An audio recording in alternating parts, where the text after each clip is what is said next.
Welcome, ladies and gentlemen. The thing I'm talking about today, by the way, I'm really excited. It's appalling and it's not so much of a good thing, but I know that it's going to be so much eye opening. Some of us think that money just flows from our skills, our ideas, our hustle. But I will tell you that the atmosphere in which we live daily, okay, can affect you greatly. The people that you choose to yoke yourself to, the people that you choose to relate with, the people that you choose to, let me just put it out there, sleep with, the people that you choose to partner with, to yoke yourself with, let me tell you, they are equally, if not more important than your brilliance, than your skills, than your ideas, than your hustle, than your resilience, than everything else in the world. I know so many of us hate to admit this, but for those of you that have been affected by this scenario, you can actually tell that once upon a time, just like I usually tell my children every night when we are reading the by bedtime stories, and you're like, once upon a time, and Asahel says, tie, tie, tie, instead of time, time, time. So I think when the brother and sister say time, time, time, for him, he hears tie, tie, tie.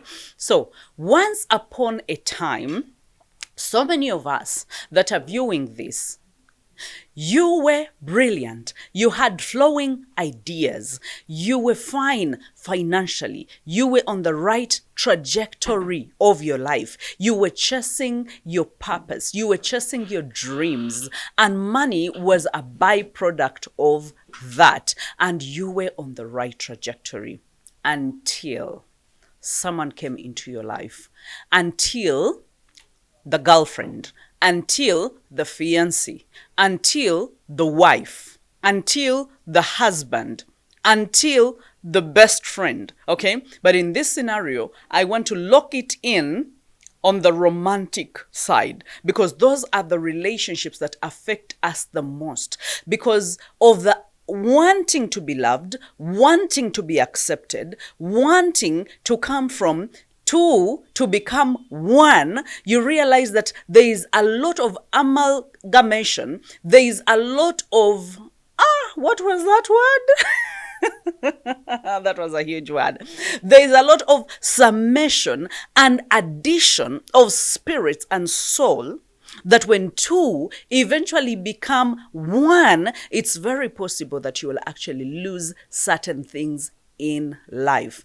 It's meant, let me tell you, a healthy relationship is meant to add onto you. A healthy relationship is supposed to boost you. A healthy relationship is supposed to create a good environment, a safe environment for you to be creative, for you to be brilliant, for you to go from hustle to being able to work in a smart way. A safe relationship gives you that kind of environment.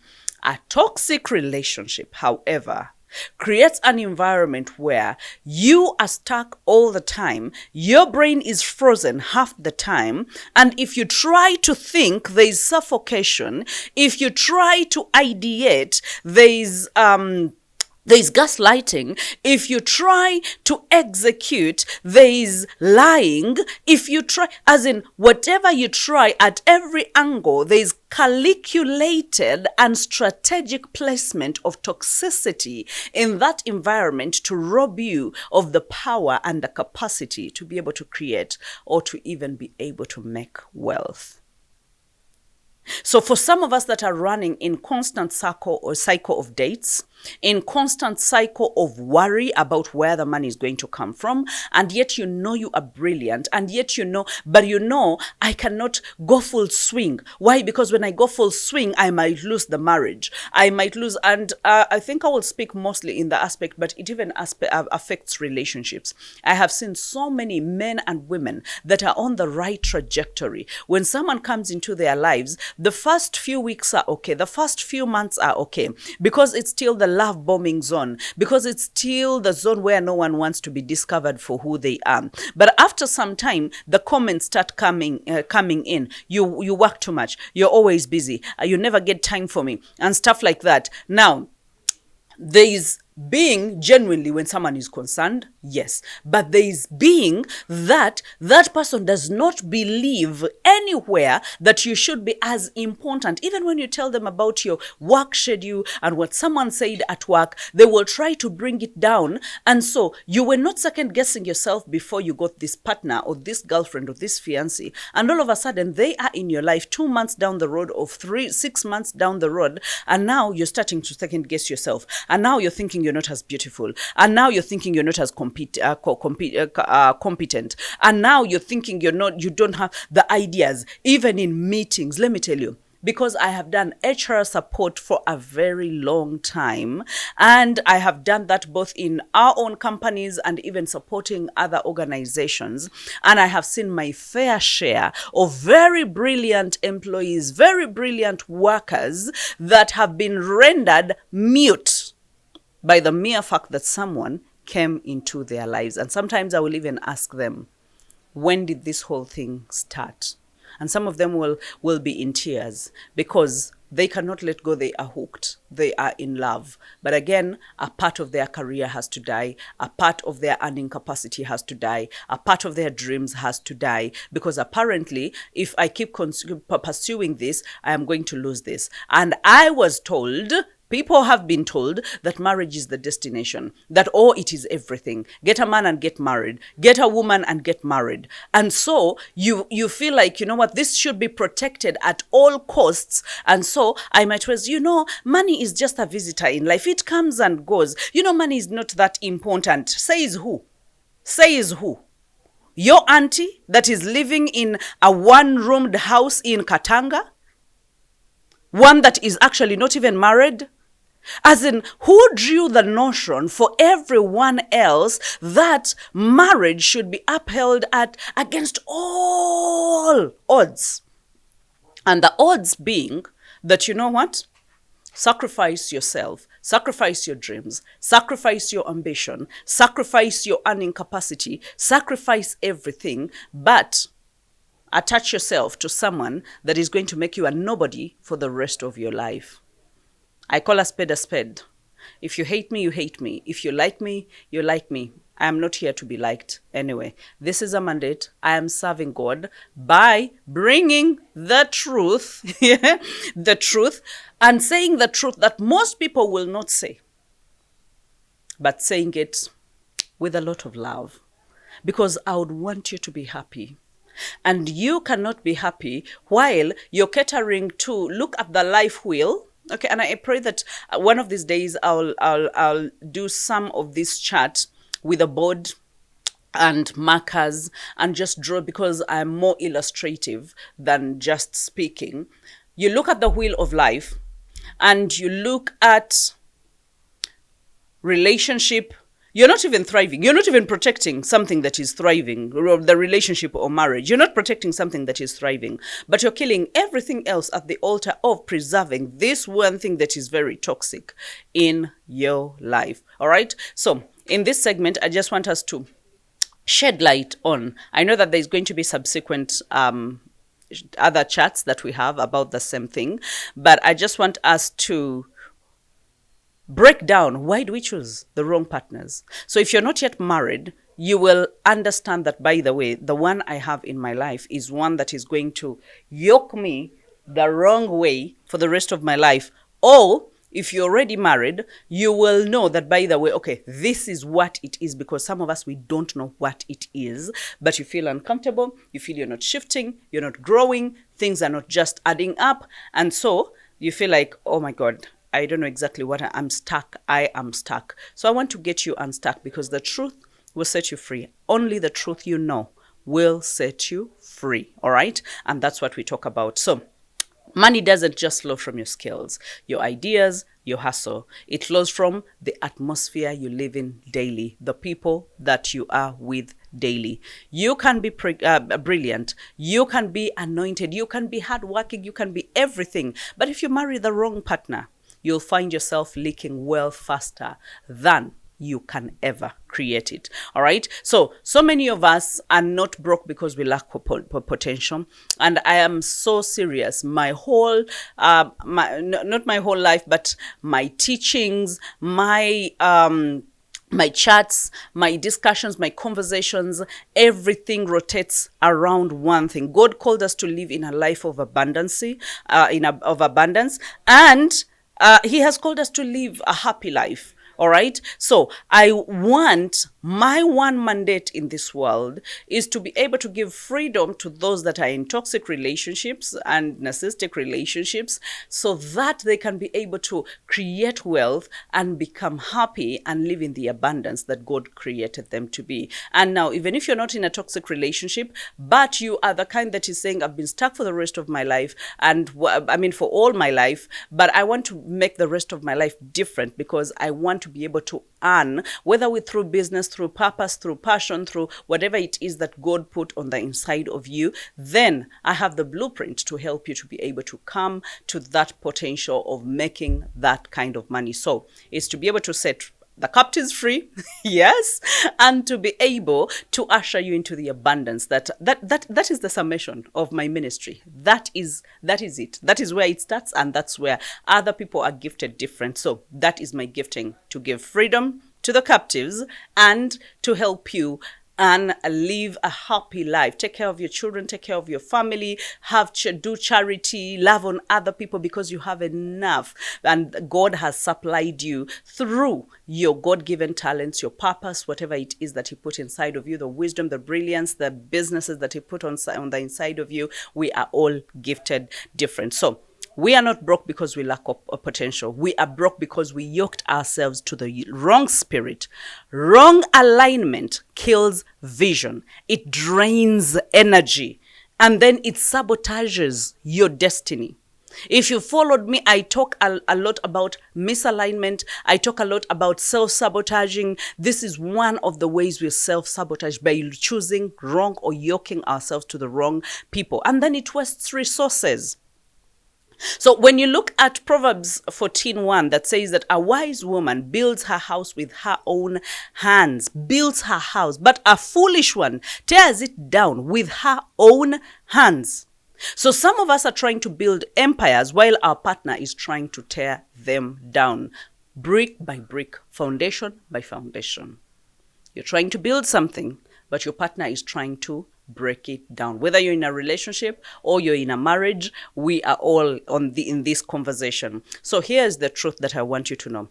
God never designed marriage to reduce you. No, He did not design marriage to reduce you. He designed it to multiply you, to increase you, to lift you. That is more like a standard that He was raising. But if instead of the standard being risen for you, you were just cast down, if He promises that He lifts the lowly from those outcast places and He makes you sit with the officials, but whatever choice you made of a marriage partner, whatever choice, as in it just took you back to the lowly places, and the lowly places, I don't mean the lowly places because we all go through the ups and downs. I don't mean the ups and downs, but the deliberate tearing down of your efforts, the deliberate tearing down of your confidence, the deliberate tearing down of your earning capacity, the deliberate blocking of the opportunities. I have seen men that have gone to workplaces where their partner is employed and they have spoken all sorts of junk to the managers or to the founders, and the wife has been chased away. And how can you jubilate because someone has lost their job and because you had a hand in losing their job? How can you do that?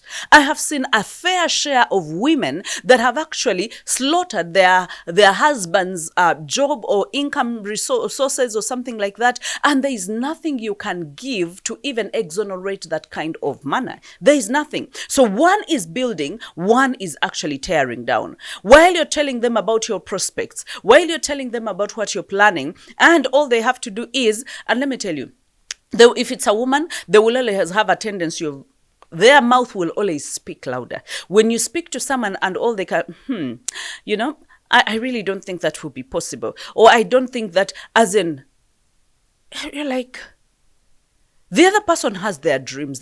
Why don't you just say, you know what? Give it a push. Give it your best. Let me support you and see where you will go. That is the right partner, the one who says that, you know what, okay, let's throw in some caution. Let's not just go rush. Let's plan before. Now, that is a person that is encouraging. Okay? But a person who tells you, they have 1,001 examples of what didn't work and whose business died and whose idea didn't catch up. And so you should die with yours. As in, don't say it, just swallow it. Take it back. And then you go back. The more someone tells you that, or the more they react in such a manner, the more you tend to keep quiet. The more you tend to second guess yourself, the more you tend to doubt yourself. And then you start doubting whether you even have any reasonable ideas. And before you know it, you have been shut down completely. Even if someone says, but you used to be a brilliant person, you used to bring ideas, you used to do all these things. And now you're thinking, whatever I will bring will be really terrible because I have tried multiple times to talk to my partner about these things and he has shown me that I am the worst person, or she has shown me that I am the worst person to ever even think about that. So do you look at that? It wastes resources. While you are building, someone else is breaking foundation brick by brick. So God did not design the marriage to reduce you. He wants it to multiply you. In Ecclesiastes 4:9 says that two are better than one because they have a good return for their labor. They have a good return for their labor. That means that the right partner does not just love you. No, they expand you. They expand you. Now, the reason as to why I'm even having this conversation, this is the conversation I had with my husband when we were having breakfast this morning. And I actually wanted to tell him, oh, this is something that we should talk about. I knew he was running a few errands and he was doing so many things. So I was like, you know what? I think I should have this chat because I have seen so many people. We have seen so many people that have been affected. And he was reminding me line by line of things that I've told him, of how he has supported me, of how I have supported him, of how I've gotten him to starting certain things. And he's saying, if you had not seen that, I would not have seen it. If you had not told me, actually he told me of a particular, he reminded me of a particular plot of land that he had bought way back before we were even together. And so the very first time he took me to it after we were together, not as a couple, but we had started relating. And so I told him that, you know what, do you know that you can actually start doing something here? And he clearly told me, you know what, I actually don't have any money right now. And I was like, but it doesn't take a lot of money because and that is the time we really wanted to get into real estate. And so I was like, you know what, we can actually do just 4 courses, a foundation and 4 courses of bricks. And so he's like, still, it will be too much. And then I was like, okay, maybe just the foundation. It's like, still, I don't think I can get it up. And then I was like, you know what, let's do this. Let's call someone, let's have the drawings, and then let's just dig the foundation without building the foundation. And so he dug the foundation, and after digging, we built we built the foundation, and the full house went on until completion, and the tenants entered. And so I was like, I would never, up to now, that plot of land would have been empty. But you caused me to think that, okay, let's just dig. And so I was like, okay, so I can start on the foundation. Okay, I can do this. And before you know it, there's a full house and the tenants are in there and it's bringing money. And we are starting on our 2nd project and on a 3rd project and on a 4th project and on a 5th project. I was like, if it were another woman, they would have told me that, you know what, hold. Because some of the guys or the men that have ideas, they will be like, oh, I want to set up something here. And so it's like, oh, babe, first hold. Let's first go for that Dubai vacation. Let's first go to Zanzibar. Let's first go to China. Let's first go here. As in, there is always a different business. And I'm not saying that those things are bad, but they are not building. Actually, it's much better to be able to put assets in place that can be able to fund that kind of lifestyle. Why would you get your direct sweated money, the one that you've that you've worked for so hard, and all of a sudden you're splashing it into in 2 vacations. You're splashing it into luxury. Put down the assets. Let those assets be the one to fund that kind of life if you think you are at that level. But just like I said, a foolish woman will tear down. Now, this applies to both men and women. It just doesn't apply to one side. So that means the right partner doesn't just love you, but they expand you. The wrong one doesn't just frustrate you, but they shrink you. Yeah, and that is so sad. They shrink you. There are some of you, you've been married for so long, and you have shrunk instead of expanding. And you know it. You feel it. You can't fail to know it because you feel uncomfortable. You feel like this is not it. You feel like there is more. Your soul is pending. Your soul is in suspense. But you know that you are on a leash. You're like a dog that has a leash on it, and your partner is telling you, this is how far you can go. You can't do A, B, C, and D. You can't go to the conferences. You can't go, you can't, all those women groups are so stupid. What do you be talking about? So that means then cut off from any form of exposure. A person who wants to manipulate you, a person that is tearing you down will not want you exposed. That is why some of the people that will come to me will not even tell their partners that they have come to me, because they're like, you know what? When I tell him, the first thing is he's going to start questioning me where I got the money from. And then that is why some women will actually, or even some men will hide money from their partners, because they feel like, you know what? He feels you cannot have money. You cannot have a life. So some people have even lied to their partners whenever they are going for a conference or something about learning or any form of enjoyment. They lie to them that they've gone to their families. Why? Because they can just not allow you to have any form of life. I've seen some. And these partners will want the family to be fine and the family to go on. But apparently, if you want to make any extra money, they will put all sorts of barricades around. They will complain about the men that you work with. They will complain about the trips that you have to make. They will complain about, and yet they know that, by the way, that is where the money actually comes from. Don't get me wrong. There are people that have used these avenues to do dubious things. But again, there are people that are on the right track. They are gifted. They are brilliant. They want to be out there. And all they're thinking about is family. Let me tell you, I've sat with some women that are like, you know what? Everything I am doing for family. Everything I'm doing is for family.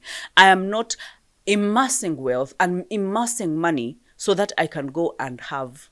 But some of these women come to my office with zero makeup. They come to my office with hair that is long overdue. They should have replated 3 months ago, but they're sticking in there.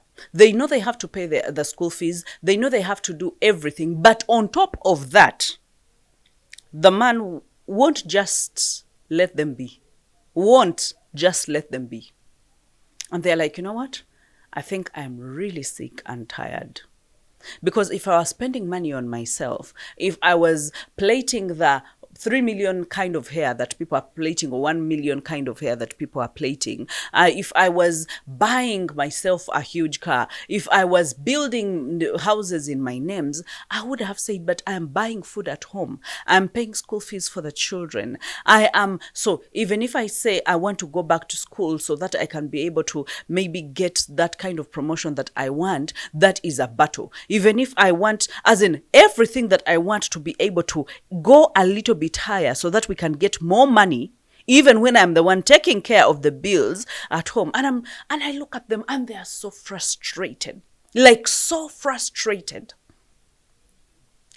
The environment that should have been applauding them, that environment that should have been happy for them, the environment that should have been uplifting them, praying for them, lifting them higher, is the same environment that is pulling them down. So sometimes I want to ask these men, like, what exactly do you want?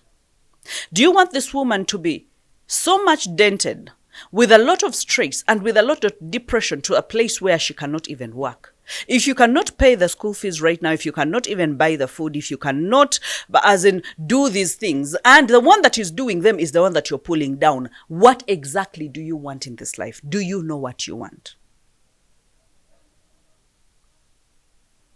I have seen that happening. And it just doesn't happen to women, it happens to men. Where the woman is just a problem.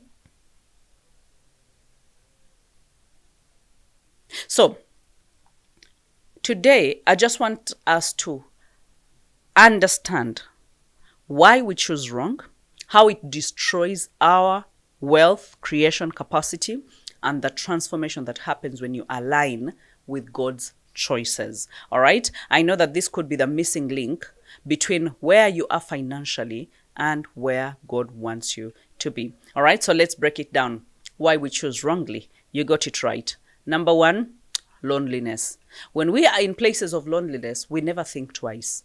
Because you are alone, everything that comes, because you are lonely, not alone, because you are lonely, and you were told that being alone is bad, okay? And you want to be loved, you want to be accepted. All of a sudden, you accept the wrong person into your life.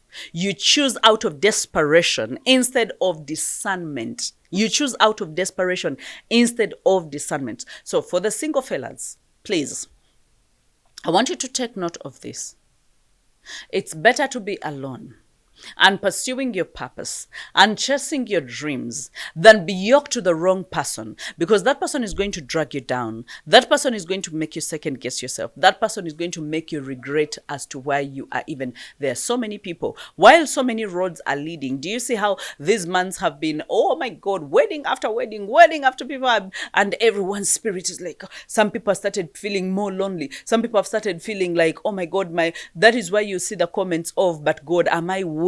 But God, I mean, I'm the one next. But God, what exactly did we do? What you can see people that are really frustrated. Now, if they can put it on social media, that means in their secret chambers, they feel like, you know what? I think the whole world is progressing and I'm the only one that is stuck. I should be able to catch with everyone that is progressing. And then, boom, you choose out of desperation, not because you discern. Discernment takes some time. Discernment hinges on the fact that you are firm where you are and you can be able to make firm or careful decisions, all right? Not in a rush. You're not looking for any validation. You're not running away from loneliness, because it's not leprosy. It's not a sickness. You are not sick because you are lonely or because you are alone. Okay. You can choose to have as much fun when you are alone. Pursue as much and chase after your dreams. Make as much money as you can. Do you need someone? Make it a prayer point and tell God, I need the right person at the right time. So when any person comes into your life, you will give it time. When you are lonely and making decisions out of desperation, you will make it very hasty and very quick. And so you end up making a wrong decision. Some of us will ignore the red flags. Yeah, we see the bad things, and then again we keep telling ourselves, but not all relationships are glittering, or not every marriage is a bed of roses. So hey, you want to get into a relationship where you think it is all thorns. You want to lay a bed of thorns, and then you get in and you sleep on the bed of thorns, and then you cry that the thorns pricked me. As in, why would we do that to ourselves? Why would you do that to yourself? You know he's cheating before marrying you. But apparently some sick, or what should I call them?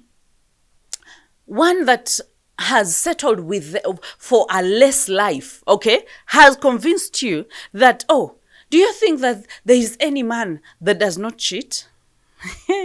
And then you also say, yeah, but all men cheat. Talk about yours and talk about your choices. Do not talk about all men. Talk about you and your choices. And then, stay with your consequences. In Luganda, they say, Akagaya amagwa ke kagamanya enkyusa. Yeah? You chose your thorns to put them into your mouth, so keep quiet and chew your thorns in peace. Don't think that everyone made that choice. Not everyone was rushing. Not everyone was consulting people that have settled. No. Because when you consult a person that has not settled, will actually tell you that, you know what?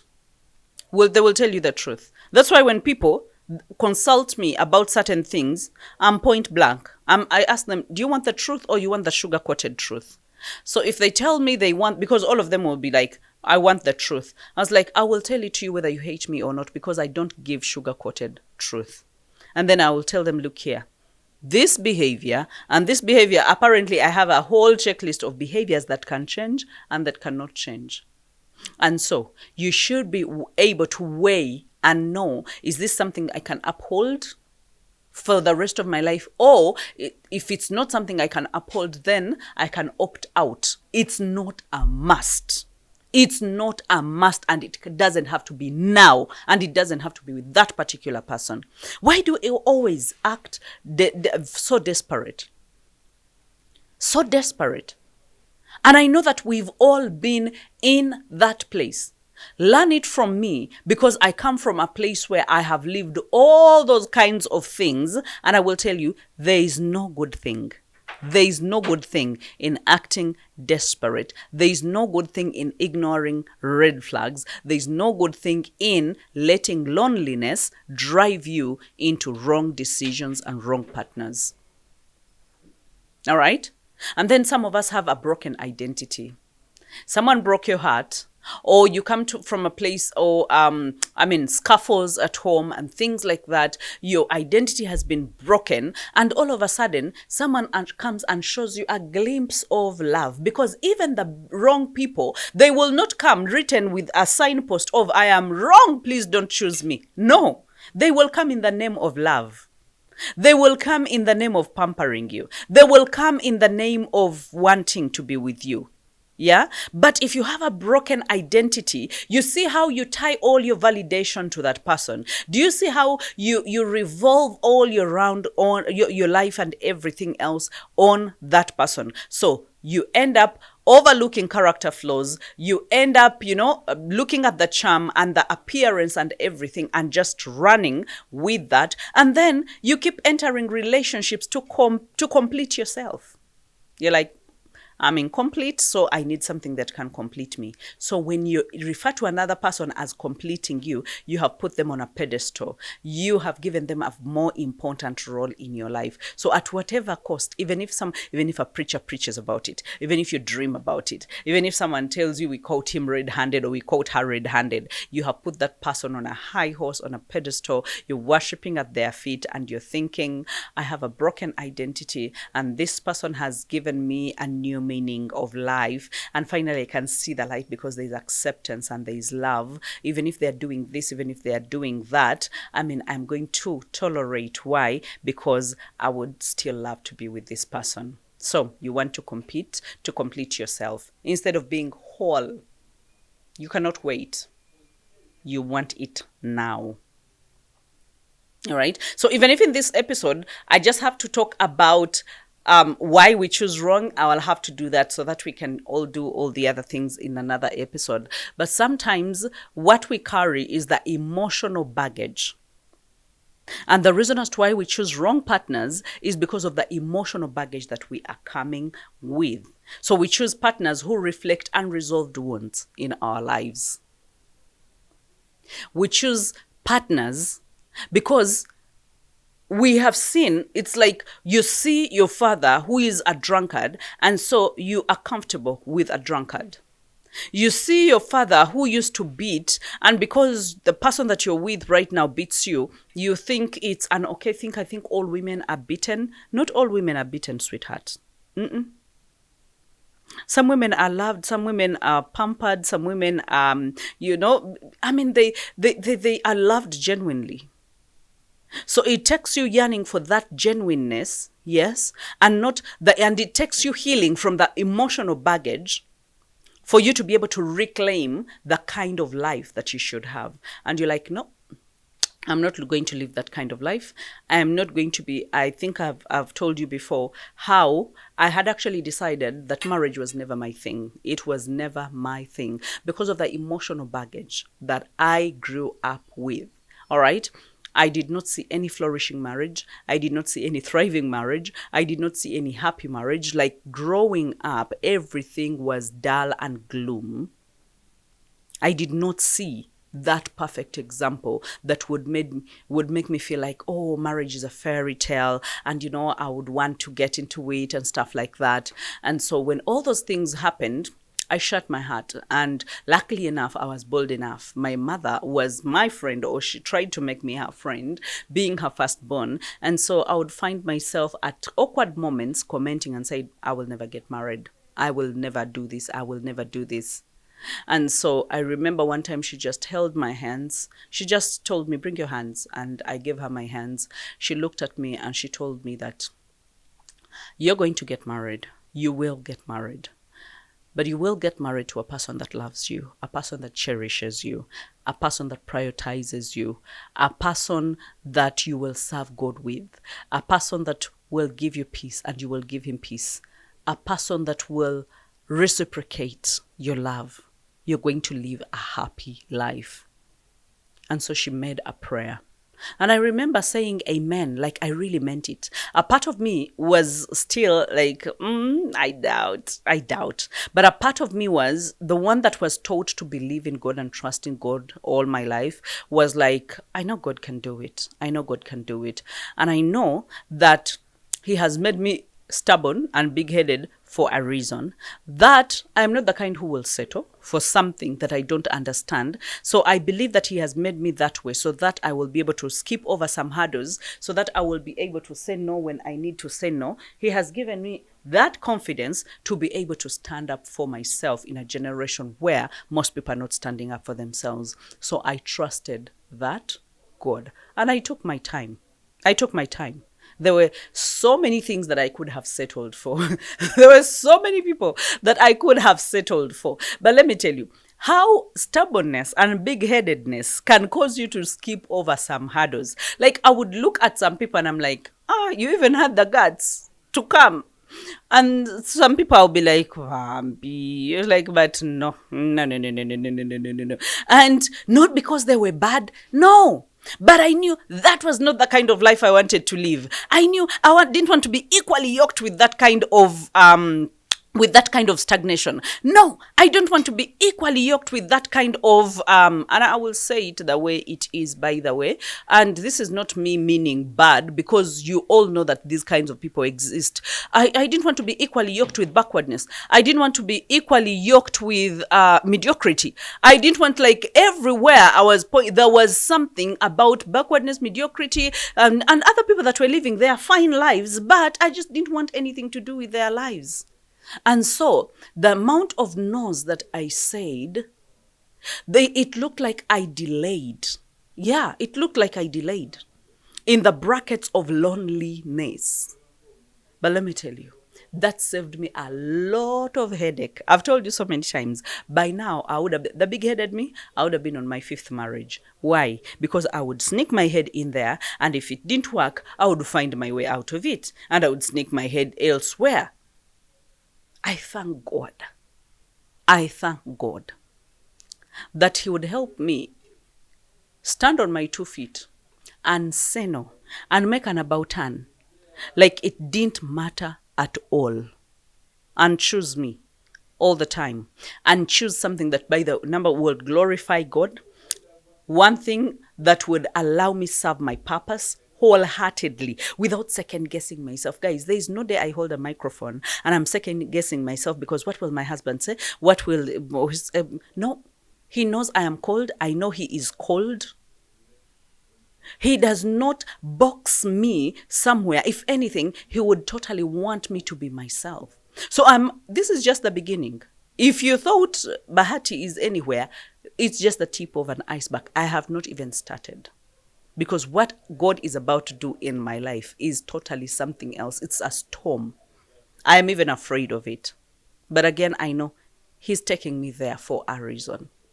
All right. So the emotional baggage.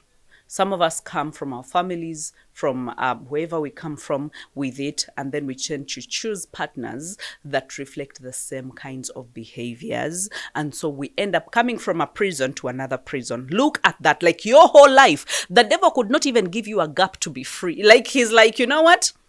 Because I have held her, I am going to hold her. Just imagine you're born into a prison, or you're born into a system that is narcissistic or toxic, an environment where your parents are bickering and fighting every time and things are just not good. It's a struggle to grow up as a family or whatever it is. And maybe later on, like me, you went into a single parented home, and then all of a sudden, boom, the cycle starts again. Tell me if that is not a prison to keep you poor, to keep you insane, to keep you traumatized, to keep you... I'm even tired of saying those things. My goodness. Some of us, we need total deliverance. Some of us need total deliverance. Real deliverance from our own decisions, from our being complacent about life, from our accepting less than we should accept, for our settling. We need total redemption and deliverance. And then some of us, we come with societal pressure. Yeah, a lot of that pressure. We're rushing to fit into cultural timelines because you were told you have to go to campus. After campus, make sure that you come back with a man. By graduation, we have to be able to introduce your cute man, or we have to, as in, even if it's the boys. Yeah, a lot of society has placed rules and milestones, and I think the society would have looked at me and told me, oh, you're long overdue. You should have gotten married at 25, at 26, when you're still, small and cute and slender and cute. What's the use of me getting married while I'm still stupid and foolish? What? No. God knew he had to stretch me. He had to make me unlearn certain things. He had to make me ready for the kind of gift that he was giving me. He had to make me, there's a lot of work that God had to do inside of me. I do not regret a single day ever getting married late. And I have never, and I will never regret for the rest of my life ever saying yes to my best friend when things turned around. It's the best decision I have ever made after confessing Christ as my personal Lord and Savior. I think saying yes to my purpose and saying yes to my best friend, those three decisions, they have directed my life and they have given meaning to my life. All right. So societal pressures, I need you to get out of that. Those are bogus timelines. Yeah. They are man-made. They were put down by people that had fears, by people that were rushing into things, but people that didn't feel enough, the people that, they just had limiting beliefs. So now you're also going by their timelines because I have to get into marriage. I have to give birth to children. I have to do. Are they going to pay school fees for you? Are they going to pay your rent? Are they going to build a house for you? How are they concerned with their lives? Let them mind their business. Stay in your lane, drink your water and mind your business. You have a lot more things to do. All right? Yeah. If they ask you, tell them, my big-headed auntie or internet cousin, gave me a dose of confidence to say, my life, my timelines, and God guiding me, everything is going to come in its own time. All right? And then some of us, we keep confusing chemistry and destiny. Oh, because I feel the butterflies. Let me tell you, everyone can make you feel butterflies. Everyone can make you feel butterflies because it's a body. Yeah. It's a body. And then when you are lonely, when you are single and there is no one in your life, it just feels like, oh my God, how will it feel? Oh my God, how will it feel? Let me tell you, I will choose commitment any day over butterflies, over chemistry, over whatever it is. I know that chemistry has to be there, definitely, but commitment ensures the longevity, ensures happiness, it ensures everything else. So do not confuse these things, yeah? Do not confuse chemistry with destiny. Mistaking attraction for alignment. That, you know what? Since I'm attracted to him, no. You will see that you can be attracted to anyone. You can even say yes to this one and still be attracted to another person. It takes self-control to maintain a relationship, to maintain a marriage.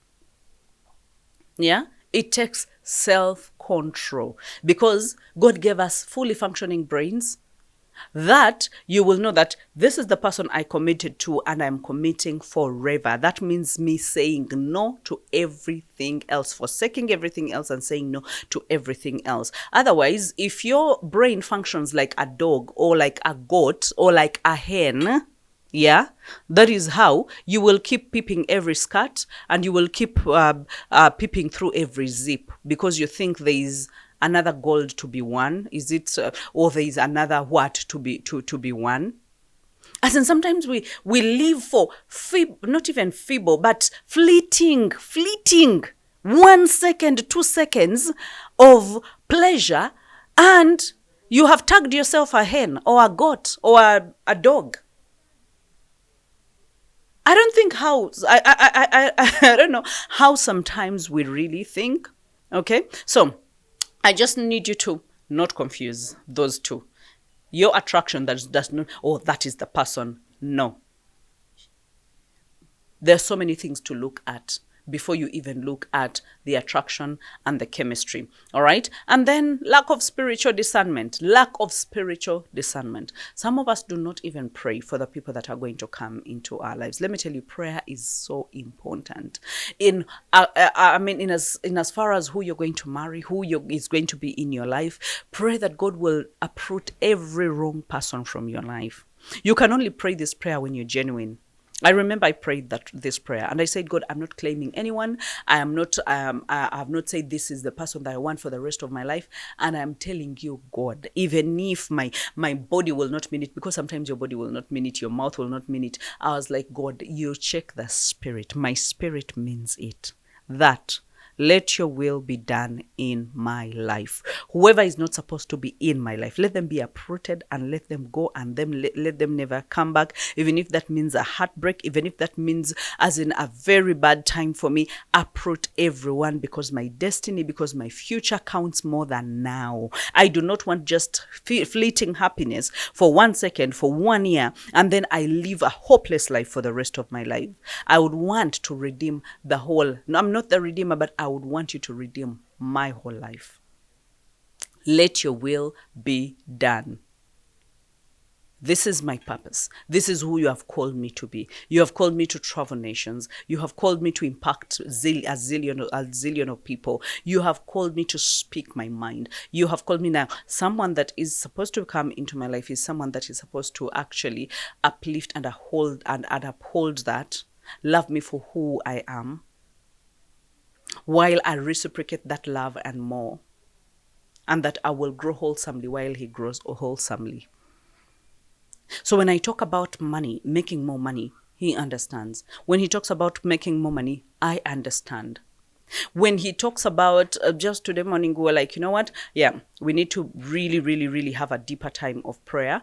And so we're like, okay, so the kids are about to begin school. So when they go to school, that means we have more undisturbed time at home. So because when they know you're at home, the first thing is knocking the door and wanting to consult you about everything. So I'm like, okay, while they go to school, we take time at home. We commit a stipulated amount of time to just soak ourselves in worship and prayer and put down everything that we would want to see, for a certain period of time and stuff like that. I would want to speak the same language. I longed for so long to speak the same language. And let me tell you, just like I said, I thank the Lord so much that we can hold hands, we can believe together, we can cast demons together, we can, as in, we are moving on this in the same trajectory, and God is guiding our footsteps. And that is something I would pray for everyone else.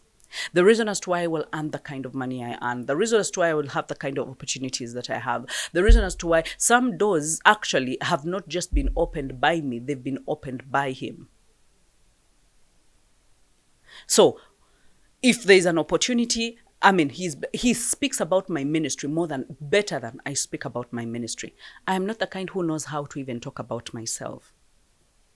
He advocates for what I do more than I even advocate it. And sometimes I'm like, is he talking about me or he's talking about another Hilda? And I'm like, I've never seen a man that talks about the wife like that. It brings me goosebumps. When the will of God is done in your life, the perfect will of God is done in your life, there will be signs. There will be signs. So some of us, we need the spiritual discernment. Ignoring God's voice in pursuit of personal desires is not something that you should be able to do. If I was ignoring God's voice, there's so many things I should have said to, or so many people that I should have said yes to, because it looked like the right thing in the moment. Yeah.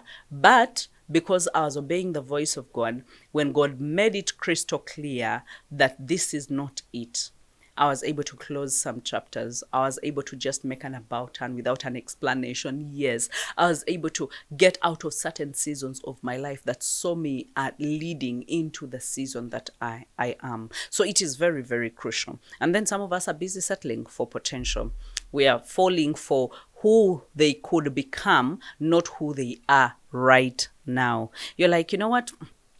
Now, maybe there will be this. Maybe they will love God more. Maybe they will be more prayerful. Maybe they will do this. Maybe they will do that. So we are falling more in love with their potential. Yeah, the potential that has not been materialized. And some of us, we are falling in love with what they could be if they change. And so that is why I usually ask people, didn't you see these things before marriage or even in a relationship? And they're like, but I thought they would change. And that's a very naive tone. Every woman that feels that they are falling in love with potential, marrying potential, they usually have the same kind of, and it's usually the same tune. I thought he would change. I thought he would change. Only to be surprised 20 years after the kids are grown, that who he was before he married you is who he is, and now you're making a decision to move out. That is why you see so many 50-year-old women moving out of their marriages. And guess what they will tell you? I am free at last. At 50. At 50. I'm not saying your time has been wasted. You have beautiful children and maybe you've done amazing things, but they could be more. And right now you're exhausted. You're moving out of your home. You're starting afresh. I'm not saying that it's too late. It's not too late. You can actually start afresh and flourish. But I will tell you that it comes with exhaustion. It comes with disappointments. It comes with a lot of questions. I have helped so many people start over at 50, at 55, even at 60. I have helped so many people, so many women to start over. But the thing is, it comes with so much fatigue and so much, because we hold on for too long. For too long. All right. So some of us are settling for potential and then just rebellion, utter rebellion from God's principles, choosing out of lust or disobedience. And most of the times you will actually know. You will actually know. I don't know why we love the white gowns and we love the vows and we love Instagrammable moments. Instagram. And I will tell you, everyone is, all these photographers, all these videographers, all these content creators, all these, as in all the service providers. The reason as to why you'll be like, you already have a list of service providers before you even have a boyfriend. Or before you even have someone, but you have a list of service providers and who is going to make your gown, who is going to do this. Why? You want the Instagrammable, and then all people should see that mbakubye equalizer. Kumbe we kubye equalizer. Like we tebye, and in your own movie. While you're thinking that the whole world will even, stop for you, the whole world is not stopping, because apparently the same day you're getting married, 1 billion people are getting married, and they're all on Instagram, and they all have makeup artists and videographers and content creators, and they have people that are commenting, wow, oh my God, that will be me in 1 year to come. That will be me. You think you're special? You're not special. You're not special. And guess what? We are not entertained by the weddings. No. All we are waiting for is, how long is it going to last? The longevity of it is what matters. And that is what God will wish for you. That is what God. So even if it means, I'm not saying that, don't go for the Instagrammable moments and what. No. If you don't have the money, do not go, flipping yourself and doing all the wrong things to make sure that you get these things. Even if you went to court and went to church for a blessing and came back home in your normal dresses, you will be married and you will be blessed and you will start a marriage and build a marriage. What matters more than anything else is to have the right partner. To have the right partner. So we are on the same page. The next thing we'll be talking about, I'll see you next time. We'll be talking about how having a wrong partner affects your wealth creating capabilities. We will talk about that and see you then.